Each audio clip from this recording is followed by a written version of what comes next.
Hard to believe for some, but today marks 2 years since the World Health Organization officially declared COVID-19 a worldwide pandemic. It created major changes in our daily lives and overwhelmed the healthcare system. Dr. Nancy Jin is the Regional Medical Director of Quality and Clinical Analysis at Kaiser Permanente, here to talk about the pandemic from a medical perspective and about the progress we've made. Good morning, Doctor. Good morning, Dr. Jin. Good morning, Suzanne and Marco. And looking back, what have these past 2 years of the pandemic meant for our society as a whole? It's been transformative, and that's not always a positive, but it has demonstrated that we as a society are resilient and can find ways to address new issues and problems that impact us. We've had to learn to live with masking and distancing, with a lot of uncertainty, as the coronavirus was something that we'd never dealt with before. Doc, how hard hit was medical staff during the past surges when you think about the Delta variant and the Omicron variant? You know, it was substantial. We had, during that Delta surge back in January of 2021, that was a period of the most intense hospitalizations across the country because of the virulence of the virus.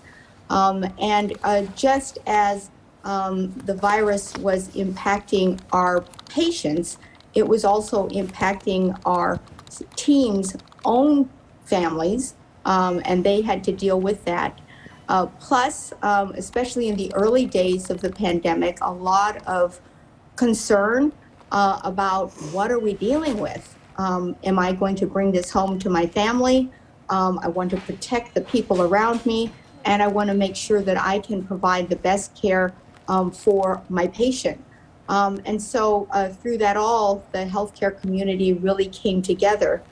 With the Omicron surge that we've just come out of just a month and a half ago, that was a much different process. It was highly transmissible, but not as many people ended up in the hospital. But at that point, now two years into the pandemic, we had a workforce across the country, not just in healthcare, but pretty much in every sector, that was exhausted. And that great resignation that we've been talking so much about did impact because there weren't as many healthcare workers in the facilities and in the clinics to take care of people. Dr. Jin, you make a great point about how people are exhausted. The people who came in day in and day out. We worked the entire pandemic, and it takes a toll on everybody. Would you say the worst is behind us? Right now it feels calm, but we're already talking about vaccinations, boosters in the fall and winter. You know, Suzanne, it really does feel as if the worst is behind us, but of course we've thought that before.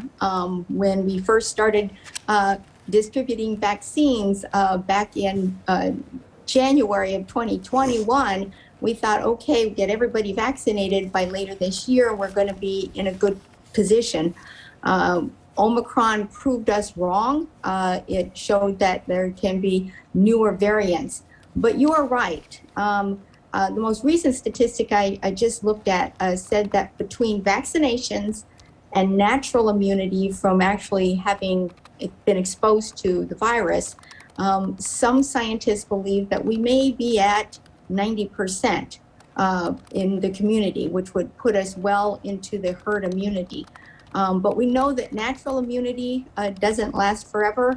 And what we're learning is that not even the vaccines last forever. So we are looking at a future, most likely with more vaccines. I don't know. Final question for you, Doc, this morning. What's your message to those who say the pandemic is now over?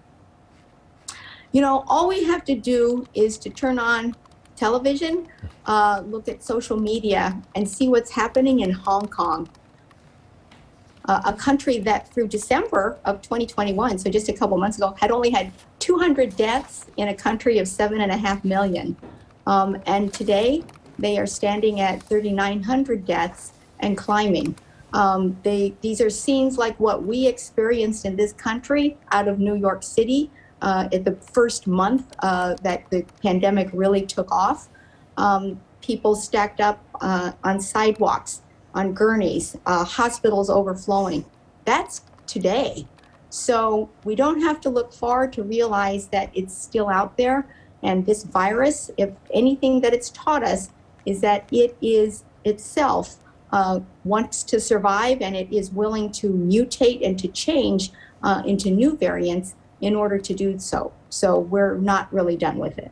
You said it better, but very alarming, you know, from 200 to 3,900 deaths now. Dr. Jen, thanks a lot for being with us. We appreciate it. Thank you so much, Marco. It's been my pleasure. Thank you, Doctor.